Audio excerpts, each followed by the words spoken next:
Alrighty, so we have Randa Markos versus Luana Pinheiro. I believe I'm pronouncing that correct. I think Randa's slightly bigger. I think Pinheiro is 5'2". So Randa has a 2-inch height advantage, a 1-inch reach advantage. Slightly bigger, but roughly around the same size. Alright, we'll break down the strike into these two. So for Pinheiro, she looks to take the front foot. She's pretty aggressive. Looks to land that overhand right. She throws a lot of naked punches, like not set up with anything. The left hook, lead left hook, there as well, one of her favourite punches. I think she does a lot better when she starts putting her combinations together, like the 2-3 or the 3-2.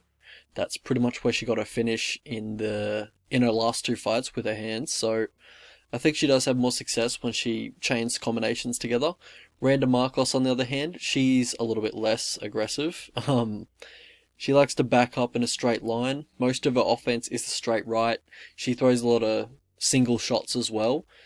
She does have a decent, snap and jab. That would probably be her best punch if I had to single out one. And when she does look to come forward, it's only for short bursts. It'll be charging forward with a 1-2 or a 2-1. And then she's kind of back on the back foot again. And she will, back up straight onto the fence. And Pinheiro, sorry, looks to put you on the fence and looks to tee off when you are close to the fence. That's how she won her not her last fight, but the fight before the Dana White Contender Series fight. In the grappling, Pinheiro throws a lot of level change feints, just to kind of feint the takedown and then go over with the overhand right. She doesn't have great technique on her clinch throws, in my opinion. She kind of muscles them through most of the time, it seems. She does do that head and arm choke, which can give up your back, but she seems to kind of be able to muscle through the headlock and just end up on top. So a lot of scrambles, she does end up on top, but I feel like it's more her muscling it through and using a lot of strength, brute strength, over, fantastic technique. When she does get on top, she will posture up and throw aggressive ground and pound. I'll give her that. But she can leave too much space, and her opponents have the opportunity to get back up if they want it. Also, when securing back mount or even just in mount, she has a really loose mount. Her top pressure isn't great. She leaves a lot of space. Her hips aren't really heavy on her opponent. And when she does take the back, she doesn't put her leg hooks in a lot, so it's not really that secure of a position when she does take the back. Randa Markos, on the other hand, she will also go for that head and arm throw, which can also give her back quite often. She will try and get in the clinch and look for an outside leg trip when she does look for takedowns. When she does get on the mat, she looks to get in dominant position immediately, and then look for an armbar from mount. She's got decent top control. She's not a huge ground and pound girl like Pinheiro is. But yeah, she can, when she does get put on bottom, she can be controlled down there for long periods of time. She doesn't show great urgency to get back to her feet, so that can lose her a lot of the fights a lot of the time. How these guys win fights. So for Pinheiro, she's got serious power especially for women's strawweight. Serious one-punch knockout power. Interesting to see if she can, utilize her physicality and her power against UFC caliber opponents, but yeah, she seems to have some raw power. She also seems very physically strong for women's strawweight. That's pretty much how she gets a lot of her takedowns, just muscling opponents down to the mat. And Randa Markos has had problems with that type of physicality in the past. Randa Markos, she has decent top control, but, leaves a lot to be desired in all facets of mixed martial arts. How these guys lose fights. So for Randa Markos, she's pretty low volume. Subpar takedown defense, doesn't have too much resistance when getting taken down. Can be controlled off her back quite easily. Poor balance when defending takedowns, especially in the clinch. For Pinheiro, she's pretty low volume herself. However, she's trying to make reads for that overhand right or the left hook, but she can, in turn be a little low volume. Whereas Markos is she's just low volume for the fuck of it, I think. There's no good reason why Randa Markos is low volume. She's not looking to make reads. She's just passive as a fighter. She's just, yeah, she's just passive. That's the best way you can describe her. Path to victory for these two.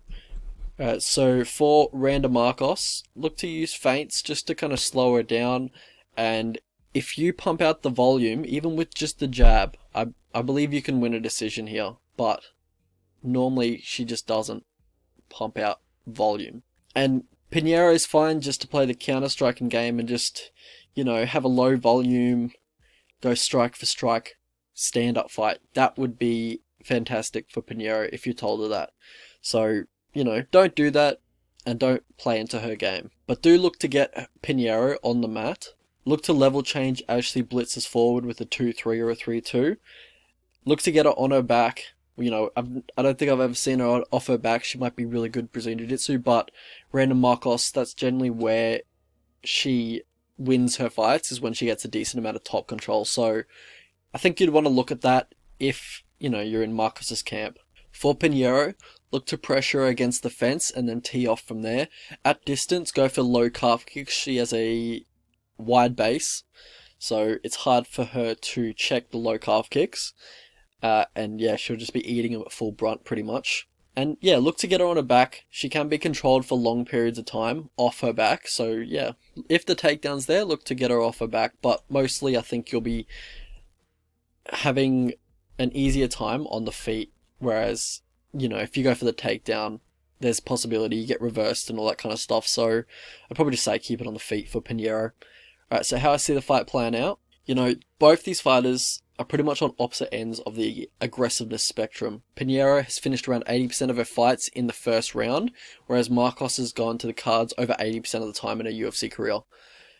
No doubt Markos faced a better competition, there's no debate there. Pinheiro's record does look a little padded. If you look back on it, only 2 fighters she's ever beaten have winning records, and their records are 4-3 and 8-7. So, yeah. Hasn't faced the best competition. I don't expect Pinheiro to run through opponents in the UFC as she has been doing in the regional scene by any means. But yeah, Markos is fighting for a job here. I think she's probably getting cut if she loses. I don't think that's too far-fetched to say. She doesn't seem to have the strongest mentality, and all I'm going to say is I don't believe this spot that she's in right now is going to bring out the best Randa Markos. I think she's going to kind of be mentally defeated a little bit due to the situation that she's in at the moment, fighting for a job. Hasn't had a win in a while. I believe she's going to be even more passive than usual, which is hard to believe, but I just don't think this is going to be I don't think she's going to come out with fire and really, try and prove that she's, UFC worthy. It just doesn't seem like a Randa Markos thing to do. So yeah, Pinheiro's fairly green. It isn't great technically. She is physical, and Markos has had problems with that in the past. Absolutely. I don't expect Pinheiro to look as good as her moneyline suggests, though. I think she does win a decision just by being more aggressive. I don't think she's really the better, technician or whatever. I think maybe if they go technique for technique, or if Randa Markos was a little bit aggressive, I do believe she can win this fight. But she does need to be aggressive in this one, and it isn't really a Randa Markos thing to do. So maybe this isn't the spot to fade Pinheiro, but I don't blame anyone for doing so here, because she isn't great technically and she is low volume herself, so it could get really close if this does go to the cards. But yeah, I don't blame anyone for betting Markos here. Right, so Pinheiro, she's a moderate favourite at the moment. I don't necessarily agree with the line. I think it should be closer to a pick'em. I think she should be a slight favourite. I do edge her just because of her aggression compared to Markos's aggression. But I think the line's a little bit wide. I don't blame anyone for betting Markos at this price. Even anything above 240 or 235 or plus 135 and plus 140. I don't necessarily blame you for that. It's just Randa Markos, but I don't blame you.